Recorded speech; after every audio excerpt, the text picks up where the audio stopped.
நம்ம ஹீரோயின் "டேய் யார்றா நீ?" அப்படின்னு கேட்குறப்ப, நம்ம ஆளு சும்மா விடுவாரா? யாருன்னு கேட்டாலே கதை கதையா விடுவாரு. நம்ம ஹீரோவோட நடிச்சு நடிச்சு காட்டுறாப்புல.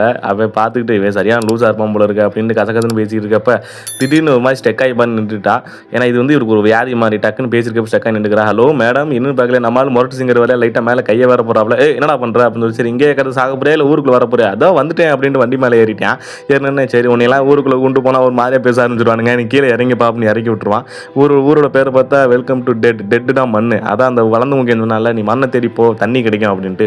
ஊருக்குள்ள வந்து பார்த்தா ஒரே விவசாயம் கூட எதுவுமே நடக்கல போல இருக்கு. தண்ணிக்காக எல்லாம் பஞ்சம் பண்ணி அடிச்சு மல்லிட்டு உருண்டுகிட்டு இருக்காங்க. ஊருக்குள்ள பார்த்தா என்னடா ஊர் புதுசா இருக்குன்னு பார்த்துட்டப்ப அது இந்த ஹீரோனி வந்து அதுகிட்ட கடன் கேட்டுக்கிட்டு இருக்கா. "இல்லம்மா இனிமேல் கடன்லாம் யாரும் கொடுக்கறது இல்லை. உங்க அப்பா ஏகப்பட்ட கடன்லாம் வாங்கி வச்சுட்டு போயிட்டாரு. உனக்கே தெரியும்ல" அப்படின்னு சொன்னேன்னே அவள் சுற்றி பார்க்க. அதுக்கப்புறம், "ஹலோ மேடம் என்ன எனக்கு தெரியுதா? என்னை ட்ராப் பண்ணீங்களே யார் அவன்?" கேட்டேன். "இல்லை யாருன்னு தெரியாது. அது ஏதோ லூசு பையன்" அப்படின்னு சொல்லிட்டு அவள் ஓடிட்டா. அதுக்கப்புறம், "ஓ இந்த ஊருக்கு நான் புதுசு இல்லை, அதனால நம்ம யாருக்கும் தெரியாது" அப்படின்னு ஊருக்கார மாதிரி அப்படி நடிச்சு செம ஃபன் பண்ணிக்கிட்டு இருக்காப்புல நம்ம ஆளு. எல்லாத்து மாதிரி ஒரே மாதிரி நடிச்சு கட்டாப்புல. அப்படி முன்னாடி ஒரு கிளப் மாதிரி இருக்கு. அந்த கிளப்புக்குள்ள போறாப்புல. கிளப்புக்குள்ள போனோன்னே, "யாரா இவன் ஆளு புதுசா இருக்கேன்" அப்படின்ட்டு ஒரு புது இடத்துக்குள்ள போனா எல்லாரும் ஒரு மாதிரியா பார்க்க ஆரம்பிச்சிருவாங்கல்ல. எல்லாரும் ஒரு மாதிரியா பார்க்க ஆரம்பிச்சிட்டானுங்க. பார்த்தோன்னே சரி டக்குன்னு நம்ம தலைமை உள்ள போனோன்னே, எனக்கு ஒரு தண்ணி கொடுங்க" அப்படின்னு சொன்னோன்னே எல்லாரும் சிரிக்க ஆரம்பிச்சானுங்க. "என்னது தண்ணியா? இங்க தண்ணிலாம் இல்லை, இதா இருக்கு" அப்படின்ட்டு ஏதோ சப்பாத்தி கிளி மாதிரி கொடுக்குது. அதை எடுத்து தலைமை ஒரு மடக்கு தான் குடிப்பாங்க. கொடுத்தோன்னே ஒரு மாதிரி கேர் ஆயிட்டாப்புல.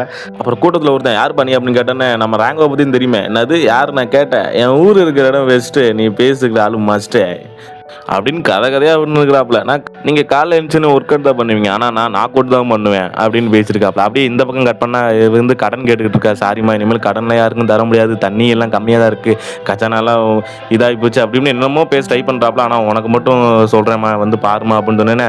அதாவது இந்த ஊரோட கஜானா மாதிரி இது வந்து நம்ம ஊருக்கு எப்படி பேங்க் மாதிரின்ற மாதிரி இந்த ஊர் கஜானா. இதை உள்ளே பார்த்தோன்னே ஒரு 5 நாளைக்கு இருந்தால் தண்ணி இருக்கும் போல இருக்குது. "என்னங்க இது 5 நாளைக்கு தான் தண்ணி இருக்குது" அப்படின்னு கேட்டுன்னு, "என்னமா பண்ணுறது, இதனால மேயரெல்லாம் கஷ்டப்பட்டுக்கிட்டு இருக்காரு" அப்படின்னு கேட்டுன்னு மேயர் ஏதோ பண்றாங்க, அந்த பாலைவனத்துல என்னமோ பண்ணிக்கிட்டு இருக்கா அப்படின்னு சொல்றப்ப, இந்த பக்கம் பாத்தீங்கன்னா நம்மால அப்படி இப்படின்னு கதை கதையா விட்டுங்கிறாப்புல. இந்த இடத்துல நம்மளால ஹீரோவாவே ஆயிட்டாப்புல அப்படின்னு பார்த்து அப்படியே எல்லாரும் நம்ம ஊருக்கு புது ஹீரோ கடை ஸ்டாண்ட் ஆப்பணும்னு டக்குன்னு ஆப்பனண்டி கேங் ஒருத்த வந்துட்டாங்க. அதுக்கப்புறம் எல்லாரும் ஒரு தன்னம்பிக்கை இருந்துச்சு, நம்ம ஊருக்கு தான் புது ஹீரோ வந்திருக்காரு, அவர் என்ன பண்ணிடுறோம் அப்படின்ட்டு. "யாரா இங்க எல்லாரும் நலவு அப்படின்னு நலவு விட்டு நம்ம ரேங்கு கிட்ட வந்து சிகரெட் பிடிச்சி ஊதி விடுவாப்புல.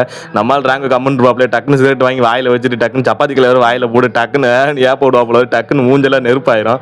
சுபியா அது தொடச்சு விட்ற அப்படி இப்படின்ட்டு வெளில டென்ஷன் ஆத்தி விட்டாப்புல. டக்குன்னு கண்ணை தூக்கி இருக்கு. அப்ப தம்பிகளா எல்லாரும் ஓடிருங்க சொல்றப்ப பாரு இடுப்புல அது கூட நிக்கல, டக்குன்னு கீழே அவிழ்ந்து விழுந்துருச்சு. டக்குன்னு அந்த கட்டுறக்குள்ளே அந்த பக்கம் பின்னாடி கழுகு வந்தோடனே எல்லாரும் போய் ஓட ஆரம்பிச்சிட்டானுங்க. வில்லன்னு பார்த்து பயப்பட ஆரம்பிச்சிட்டான்.